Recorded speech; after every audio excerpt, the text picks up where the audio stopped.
favorite strategy? Let's see. My favorite strategy has to be, other than pillaging.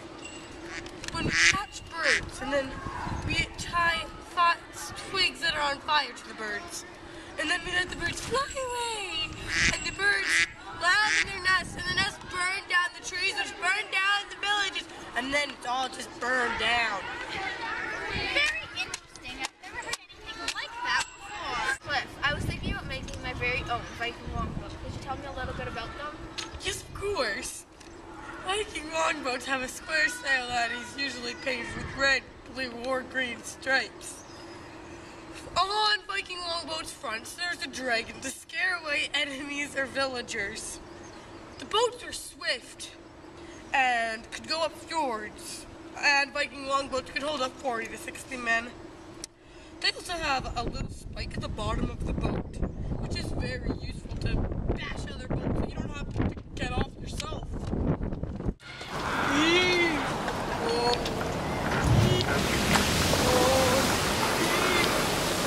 Wow, I don't think I'd ever want to be up against a Viking longboat. Thanks for the advice. Cliff, how about you tell us about your perfect funeral? Oh, goody! My perfect funeral!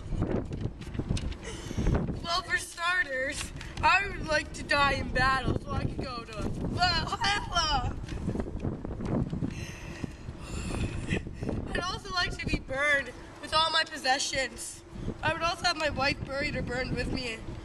A funeral at sea would be nice, though. What if your wife isn't dead yet? Oh, she would be burned alive. That's just a little brutal. Cliff, back to what you said before about Valhalla. What is Valhalla and how would you get there? Well, you would have to die in battle, and since great honor for a Viking would to be burned or buried at sea, a dragon ship would be put on a platform, and in the center would be a body, and then the weapons would be spread around the body, and the boat would be pushed out to sea and then burned, which would take the dead Viking to Valhalla, which is Viking heaven. Also, all his possessions would go with. Oh, I see. Could you tell us a little bit more about Valhalla? Valhalla is the ultimate place to be for a dead Viking. In Valhalla, you can drink from your enemy's skulls, fight all day, But if you didn't die in battle, for example, maybe you died in bed, you would go to Viking hell, where you drink goat's urine and live in a small little box.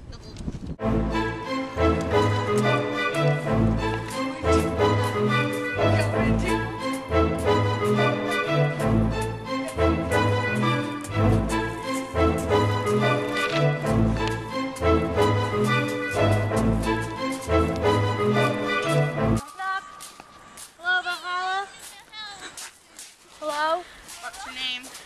How did you die? Yeah, look. Oh, very nice. It's a real one. Ow. Yeah,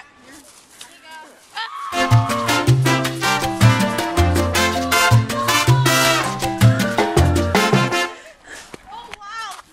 You look a lot smaller than I remember. I hate you. Gulp, gulp. That is some tasty skull. Woo! Valhalla all the way! Nice. Valhalla seems like the place to be. Woo! I heard the Vikings had another name other than being called the Vikings. Yes, we were called Norsemen. Why Norse? Is it because Vikings sailed across the Great North Sea when they invaded? Yes, and because Vikings are of the Norse religion, therefore we are called Norsemen. I see. Now, tell us a little bit about your helmets. There's a lot of stereotypes about Viking helmets. Mind clarifying? Vikings do not have horns on their helmets! I'm not wearing mine today because I didn't think. But I don't really know where people got the horn thing from. Maybe they think we're half cow or something, but I don't know. We have nothing on our helmets. They're made of iron and have a rounded cap. Our helmets also have a guard around the eyes and nose, which makes a masky thing. Very interesting. Yes, it is.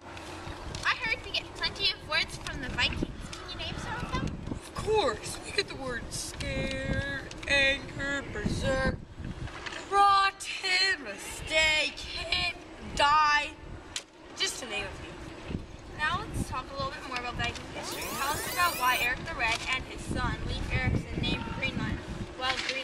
despite it being cold here? Well, after being kicked out of Iceland due to Eric the Red's temper, Eric the Red and his son named Greenland. They named it Greenland to attract foreigners, even though it wasn't green. Wow, very smart. Leif Erikson introduced Christianity to the Vikings. Why did he do this? Leif Erikson did this because the King of Norway asked him to. The king wanted them to unite then so he could gain control over everyone. Why did this make it easier for the king to gain control? Because now the Vikings and Norwegians were part of the same religion, so they had the same customs. Now tell us a little bit about one of the greatest Viking warriors ever and former king of Norway, Harald Hardrada. Well, Harald became the king of Norway in 1047 AD after his nephew, the former co-ruler, died. Harald started a trade market in Oslo after seeing the one in Kiev. The trading market had glass, pottery, slaves, gold, spices, grains, jewelry, silver, silk, wine, wool, linen, and animals. But even after having so much power, Harald was greedy for more, so he wanted to go take over York. Why don't you tell us more about this great battle in York? You see, well, yes, of course, you see, Harald was very confident, thinking England was already his. So he brought his men unarmed. Not smart. See, the English men were well prepared. And so in the midst of the fight, Harald got shot in the throat by an arrow. And the English army won the battle. Of those two, some would be Viking longboats, some were taken. Only 30 returned. Wow. I was on one of those lucky boats. That is very true. Well, that's all we have for today, folks. See you next time on Good Morning Greenland. And thank you very much, Khush Olafsson, for educating us about I would like to donate you my sword. Don't cut her head off. Thank you. I have to go, burn my wife.